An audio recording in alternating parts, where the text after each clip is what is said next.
अरे, तूने सुना क्या? हमारे राजा अचानक लापता हो गए। ना कोई खबर, ना कोई संदेश। कहते हैं दरबार अब सूना पड़ा है और गद्दी पर मंत्री बैठा है।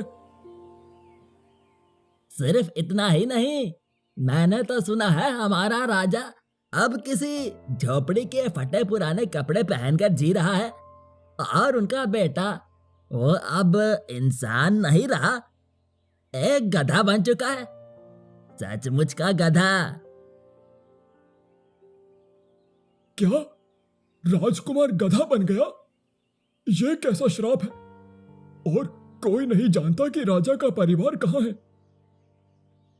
और सुना है राजकुमार की आत्मा एक काली शीशी में कैद है। पता नहीं कौन आएगा जो शीशी को तोड़ेगा और सच्चाई को फिर से जिंदा करेगा।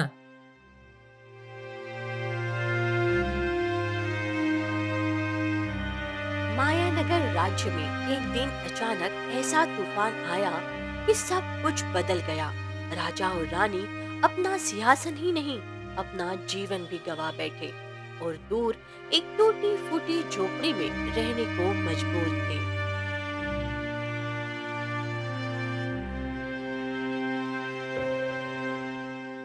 महारानी, कहाँ चल दी? क्या आप इतनी दूर कुएं तक अकेले जाएंगी? क्या आप ला भी पाएंगी पानी इस टूटी मटकी में? महाराज, समय के साथ सब सहना पड़ता है। कल तक हम महल में रहते थे, आज मिट्टी पर बैठे हैं। तो क्या हुआ, मैं पानी ले आऊंगी, आप फिक्र मत कीजिए। बस मुझे देखकर दुखी मत होइए।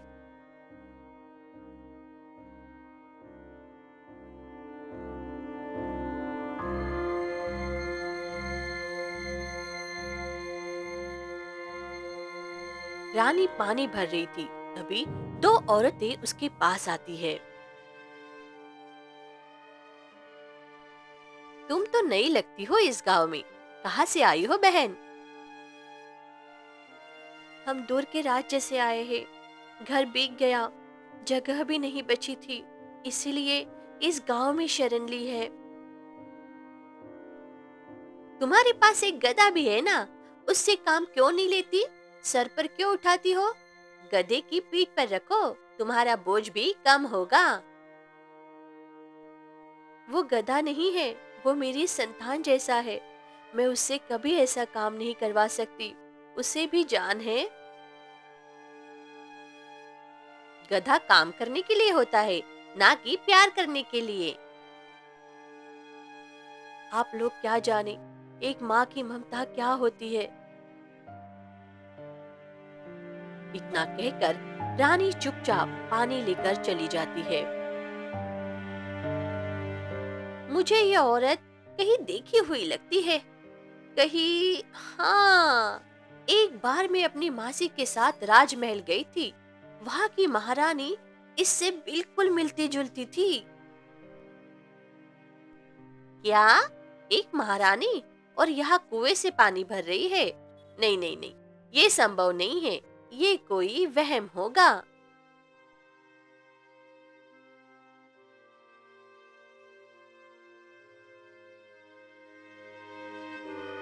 इस तरह कुछ दिन बीत जाते हैं। फिर एक दिन गांव का एक बुजुर्ग आदमी आता है और राजा को देखते ही कहता है, महाराज, आप तो महाराज महेंद्र सिंह है ना? मैंने आपको देखा है, आपके दरबार में गया था। आपने मेरे भाई के लिए न्याय किया था।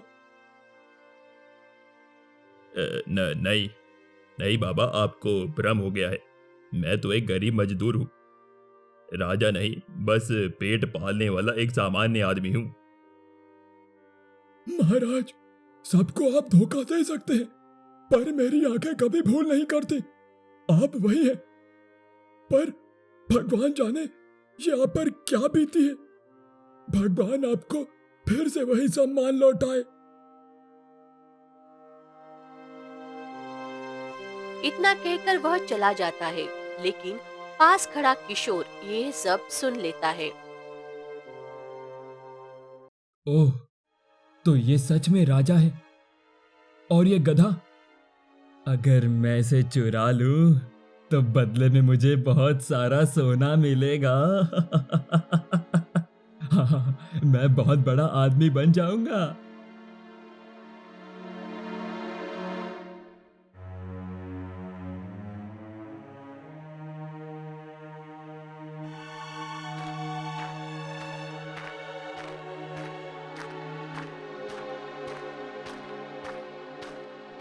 रात होते ही किशोर चुपचाप झोपड़ी में आता है, गधे को धीरे से खोलकर बाहर ले जाता है।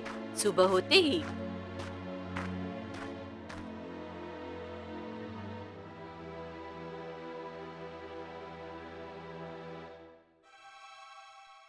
महाराज, हमारा पुत्र कहीं दिख नहीं रहा।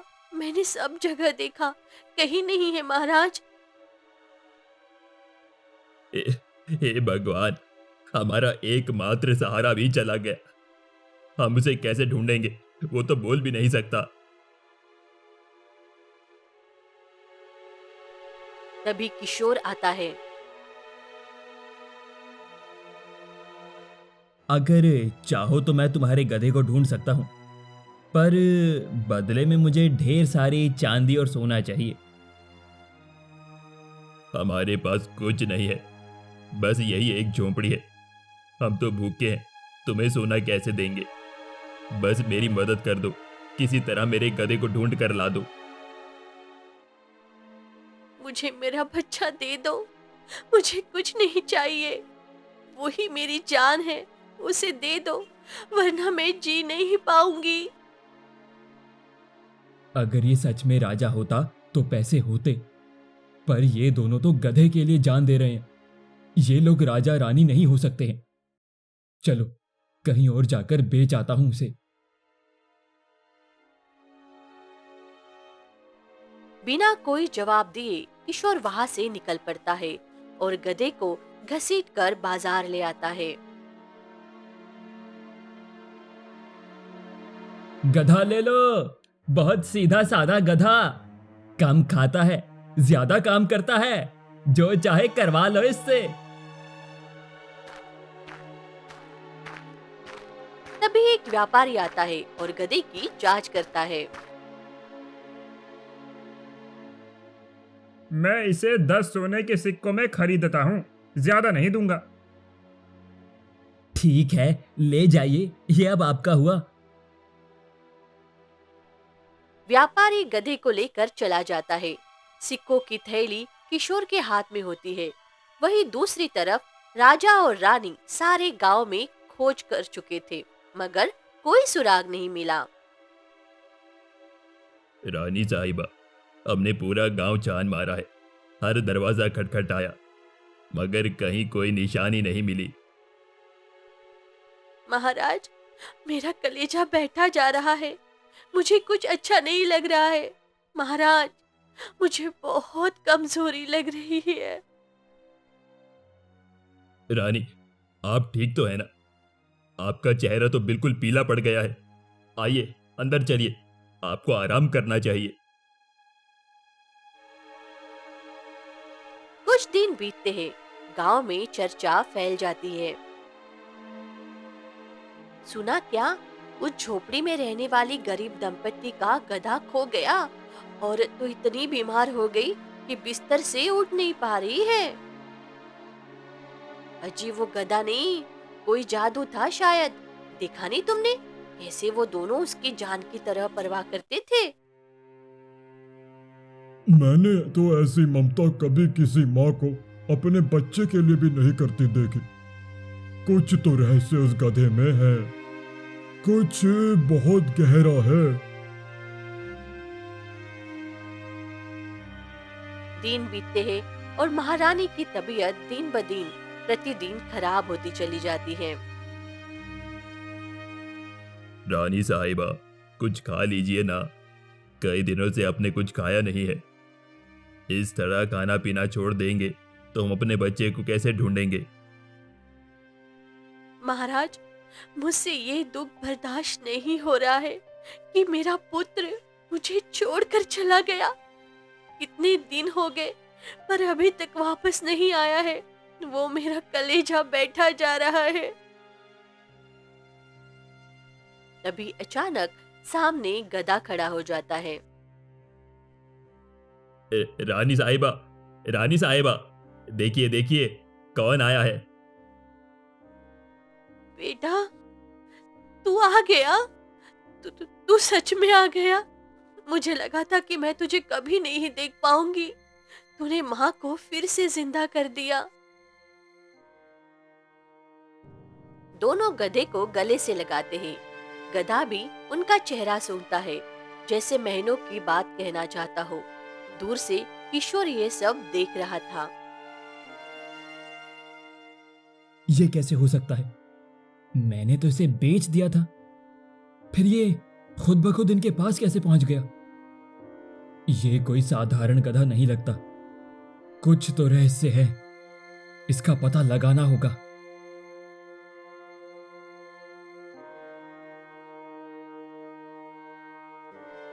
इतना कहकर किशोर घने जंगलों की तरफ निकल पड़ता है और एक साधु बाबा के पास आता है।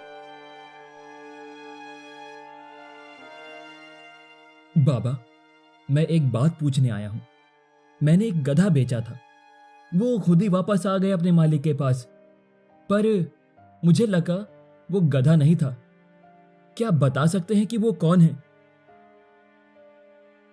तूने जो देखा वो सिर्फ एक शरीर था, पर जो सच्चाई वो शरीर के भीतर छुपी थी वो गधा नहीं था, वो एक श्रापित राजकुमार था। क्या राजकुमार? लेकिन कैसे? कई वर्षों पहले उस पर एक श्राप पड़ा, एक ऐसा श्राप जिसने उसे जानवर बना दिया, पर उसकी आत्मा आज भी इंसानी है। तूने जिस ममता को उसकी मां की आंखों में देखा, वो कोई अभिनय नहीं था, वो उसकी सगी मां है और वो राजकुमार उसकी कोख से जन्मा हुआ है। तो क्या वो श्राप कभी टूटेगा बाबा? हाँ, पर तब जब उसे उसकी परछाई वापस मिल जाएगी, जब वो खुद को पहचान लेगा, जब उसकी मां उसे उसका नाम लेकर पुकारेगी। पर इसका रास्ता वही बताएंगे जिन्होंने उस दर्द को जिया है। राजा और रानी, तुम्हें उन्हीं से ही पूछना होगा। आपका बहुत बहुत धन्यवाद बाबा। मैं इस सच्चाई को पूरी तरह से जानकर रहूंगा। मैं अब चलता हूं, आप अपना ध्यान रखिएगा। आयुष्मान भव पुत्र।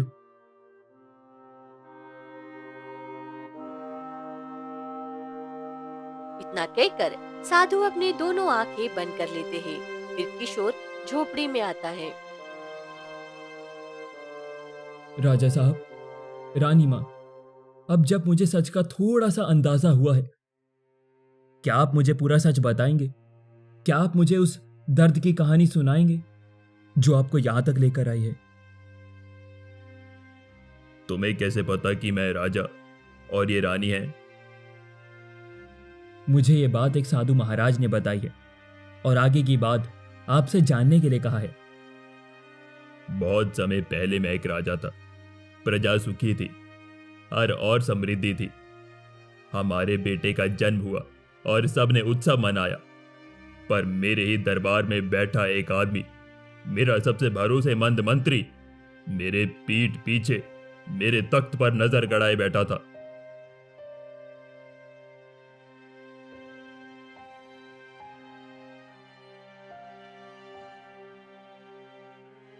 ये राज्य मुझे चाहिए। मुझे किसी की छाया में नहीं जीना है। मैं वो नहीं जो आज्ञा का इंतजार करे, मैं वो हूं जो आज्ञा बनाता है। अगर राजा ने मुझे उत्तराधिकारी नहीं बनाया तो मैं खुद रास्ता बना लूंगा। राजा का बेटा उसके दिल की कमजोरी है। अगर वही नहीं रहा तो ताज अपने आप मेरे पास होगा।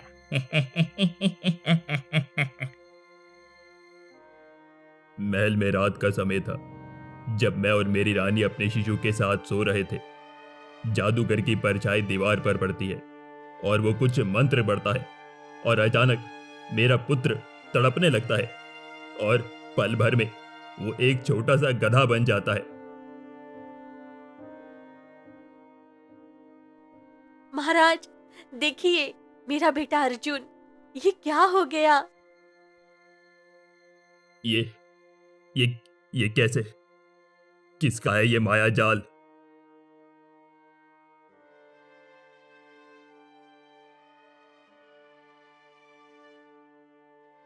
महाराज, अब आप समझ गए होंगे कि असली ताकत क्या होती है, हैं?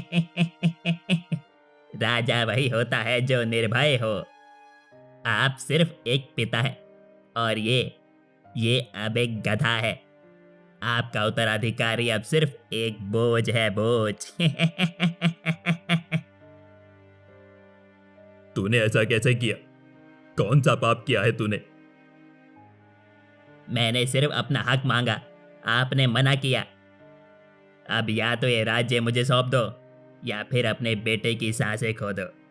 तुम्हारी ममता और ताज में एक को ही बचना है। हाँ।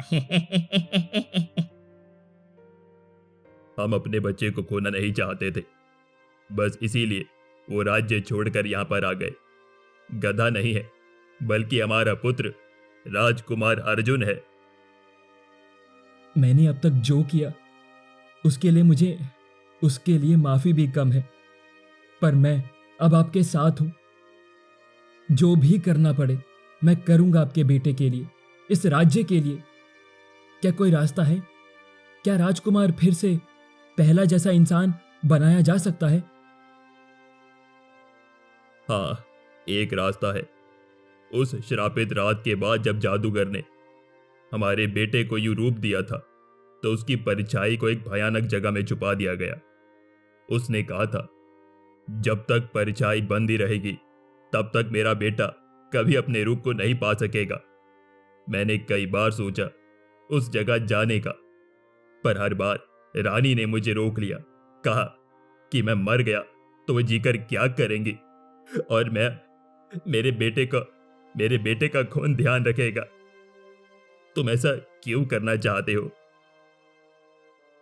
मैंने पाप किया था। मैंने लालच में आकर आपके बेटे को बेच दिया। मैंने उस मासूम की बोली लगा दी।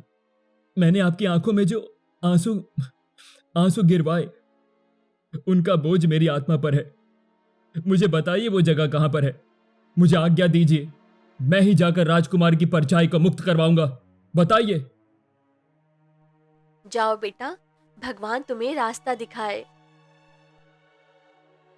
उस जगह का नाम काली गुफा है। वो जंगल के उस छोर पर है जहां पर कोई सूरज की रोशनी तक नहीं पहुंचती है।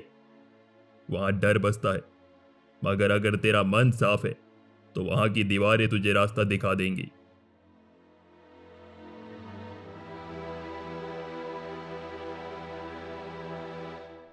फिर किशोर निकल पड़ता है और घने जंगल की ओर बढ़ जाता है। कुछ दूर चलने पर किशोर की नजर एक बड़े पेड़ के नीचे जाती है, जहां सोने के सिक्के और गहनों का ढेर फैला हुआ था। हे भगवान, इतना सारा खजाना! यहां तो कोई भी दिखाई नहीं दे रहा। हाँ, शायद किसी राजा का छूट गया होगा या किसी लुटेरे ने छुपाया होगा। पर अब तो ये मुझे मिल गया, क्या फर्क पड़ता है। गरीब आदमी हूं, इससे मेरी जिंदगी बदल जाएगी। वो जैसे ही खजाना उठाने को झुकता है, एकाएक उसका चेहरा गंभीर हो जाता है। नहीं, ये मैं क्या कर रहा था? मैं फिर उसी रास्ते पर जा रहा था जिससे अर्जुन का जीवन छीन लिया था। ये लालच ही तो है जिसने मुझे अंधा कर दिया है। नहीं, अब मैं वो किशोर नहीं रहा। अब मेरा रास्ता साफ है। मेरा उद्देश्य अर्जुन है, ये खजाना नहीं।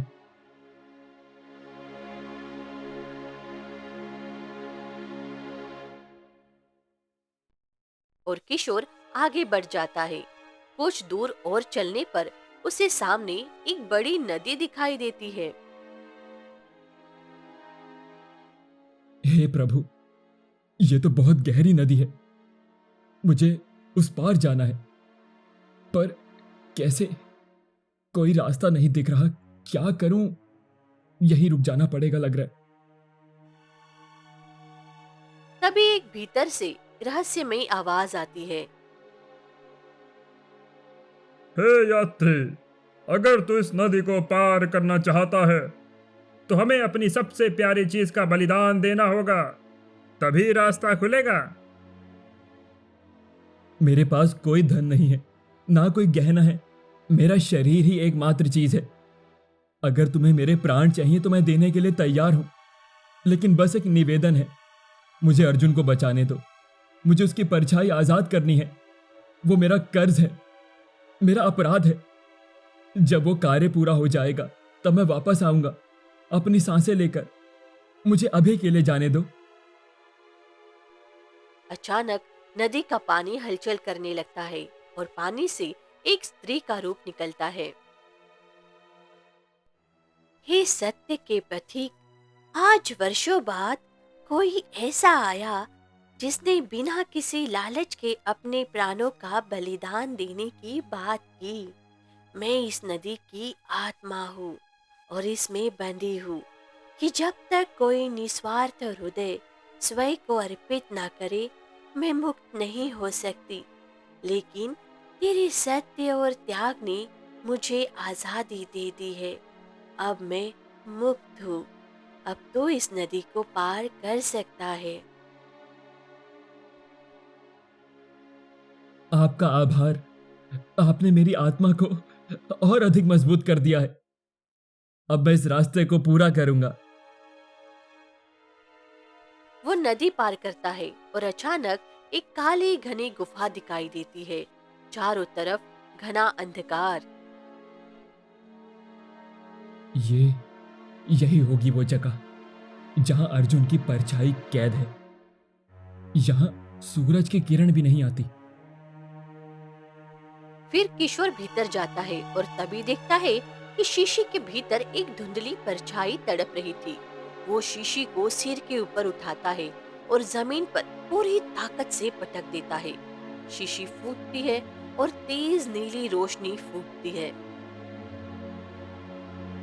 लगता है ठीक हो गया होगा। फिर किशोर गांव की तरफ लौट आता है।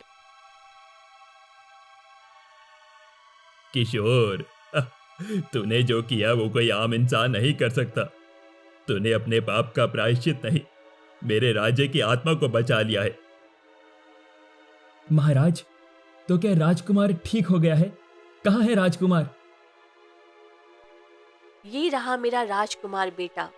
आज तुम इन्हीं की वजह से अपने असली रूप में आ पाए। इन्हें धन्यवाद करो। धन्यवाद। आज आपकी वजह से मैं इंसान बना हूं। आपका ये एहसान मैं कभी नहीं भूलूंगा। आपको अपनी जिंदगी में कभी भी कोई भी मदद की जरूरत हो तो मुझसे कहिएगा, मैं आपकी मदद जरूर करूंगा। राजकुमार, आप सही सलामत खड़े हो, यही मेरे लिए बहुत बड़ी बात है। अब बहुत हुआ। अब हमें अपने राज्य लौटकर उस मंत्री को सजा देनी चाहिए। राजकुमार, कल सुबह ही हम अपने राज्य के लिए निकलेंगे। जी पिताजी, मुझे भी उस मंत्री का चेहरा देखना है जिसने मेरे साथ इतना घिनौना काम किया।